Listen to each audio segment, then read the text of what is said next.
मिनश्शैतानिर्रजीम बिस्मिल्लाहिर्रहमानिर्रहीम। हम्दो सना उस खालिक कायनात की कि जिसकी मिदह तक बोलने वालों की रसाई नहीं, और दरूद हो मोहम्मद व आले मोहम्मद पर जो वजह तख्लीक कायनात बनी, और दरूद हो उन नगाहों पर जो हदायत पर नजरें जमाए बैठी। तो नाजरीन, आज हम फिर से एक नए मौजू के साथ आपकी खिदमत में हाजिर हैं, जिसका अनवान है इंसान कुरान की नज़र में क्या है। तो हस्बे साबिक हम आगा इब्राहिम खलीली साहब से इस मौजू के बारे में दिलचस्प सवालात और जवाबात हासिल करेंगे। तो आगा साहब, हमारा पहले तो खुशामदीद और अस्सलाम वालेकुम।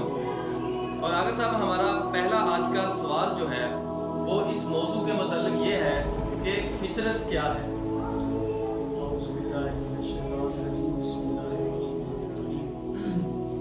आपके ममनून हैं, शुक्रगुजार हैं। फितरत का जो लुगत के अंदर माना बयान किया गया है वो ये कि एक ख़ास किस्म की खिलकत है, जिसको हम अगर अपनी ज़बान में ट्रांसलेट करें और इस लुग़वी माना को लें तो एक तज़ाए तबीयत, यानी इंसान की तबीयत, इंसान के अंदर जो एक तबी तकाज़ा पाया जाता है उसको हम फितरत कह सकते हैं। तो आगा साहब, फितरत के मतलब इस्लाम के अलावा बाकी लोगों का इस बारे में क्या कहना है? इस्लाम के अलावा जितने भी मकातीब फ़िक्र हैं उन्होंने मुख्तलिफ फितरत के मुख्तलिफ नज़रियात पेश किए हैं, जिसमें हम देखते हैं मगरबी फ़लसफ़ा में कांट है, डेकार्ट है, जो कि जैसे ये डेकार्ट को जदीद फ़लसफ़े का बानी कहा जाता है। तो इन लोगों का नज़रिया है कि इंसान जब पैदा होता है तो पैदाइशी तौर पर इंसान के अंदर बाज़ चीज़ों की तरफ बयानात और बाज़ चीज़ों की तरफ रुझानात, और इंसान यानी अमली तौर पर और फ़िली तौर पर इंसान के अंदर खुद ये चीज़ें पहले से मौजूद होती, और इंसान के अंदर इल्म, आगाही, शऊर ये पहले से इंसान के अंदर मौजूद होता है। बाद में जो है ये नहीं है कि इंसान के अंदर कोई बाद में कोई चालू है। ये है इन मगरबी फ़लसफ़ा का नज़रिया। इसके अलावा अगर हम मार्क्सिज्म के नज़रिए को देखें या एग्जिस्टेंशलिज्म के नज़रिए को देखें, जो कि मुनकरीन फ़ितरत है, वो कहते हैं कि फ़ितरत नाम की कोई चीज़ नहीं है।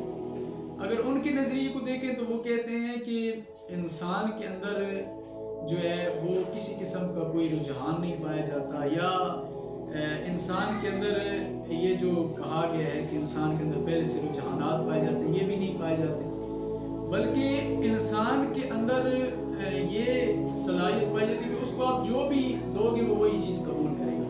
आप उसको जैसा करैक्टर दोगे, जैसा किरदार दोगे, वो वही किरदार है वो अपना लेगा। जैसे एक सफ़ेद सफ़ा है, और हमारे यहाँ भी यही बात मारूफ है कि इंसान का जो बच्चा होता है, ये इंसान होता है, वो बिल्कुल एक सफ़ेद कागज़ की तरह होता है, उस पर जो लिखो वही उसकी शख्सियत बने।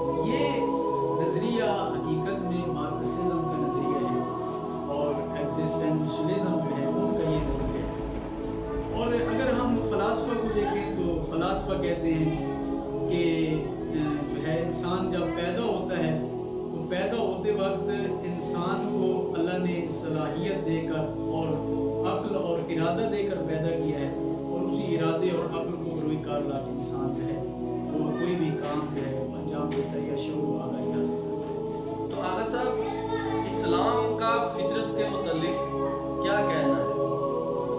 इस्लाम के मुताबिक अगर देखें तो इस्लाम ने जो कुछ बयान किया है वो ये कि जब इंसान पैदा होता है, जब एक इंसान मुतवल्लिद होता है, पैदाइश होती है, उस वक़्त इंसान के अंदर ये नहीं है कि ये पहले से रुझानात मौजूद होते हैं या पहले से इल्म फ़ेली मौजूद होता है, इस तरह नहीं है, बल्कि इंसान के अंदर बिलखुआ एक ताकत मौजूद होती है, एक इस्तेदाद और सलाहियत मौजूद होती है।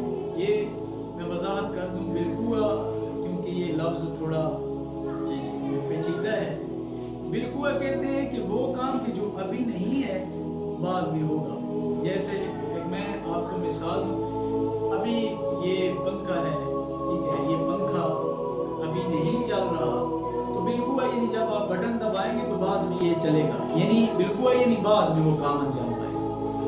تو اسلام کے مطابق انسان پیدائش کے وقت بالقوہ اور استعدادی صلاحیت کے تحت کچھ چیزوں کے لیے میلانات اور تحرکات لے کر پیدا ہوتا ہے، اور ایک باطنی قوت خارجی عوامل کی مدد سے ان چیزوں کی طرف اس کی رہنمائی کرتی ہے. اگر اس کی بالقوہ صلاحیت تک متشکل ہو جائے تو وہ ایسی عملی شکل یا فعلیت تک پہنچ جاتا ہے جو اس کے لائق ہے، اور اسی کو انسانیت کہتے ہیں. جی یہ تو ٹھیک ہے صاحب. یہ انسان مقامی انسانیت سے گرتا کب ہے، یا یہ کہیں کہ مسق کب ہوتا ہے؟ اگر خارجی عوامل کے جبر سے اس پر مذکورہ فعلیت کے علاوہ کوئی اور فعلیت مسلط کر دی جائے تو وہ ایک مسخ شدہ ہستی میں بدل جاتا ہے، اور ہم اس کو مسخ شدہ انسان کہتے ہیں. تو ناظرین، ہماری آج کی نشست کا اختتام ہوتا ہے. دوبارہ پھر سے اسی موضوع پر آپ سے ملیں گے، تب تک کے لیے اللہ حافظ.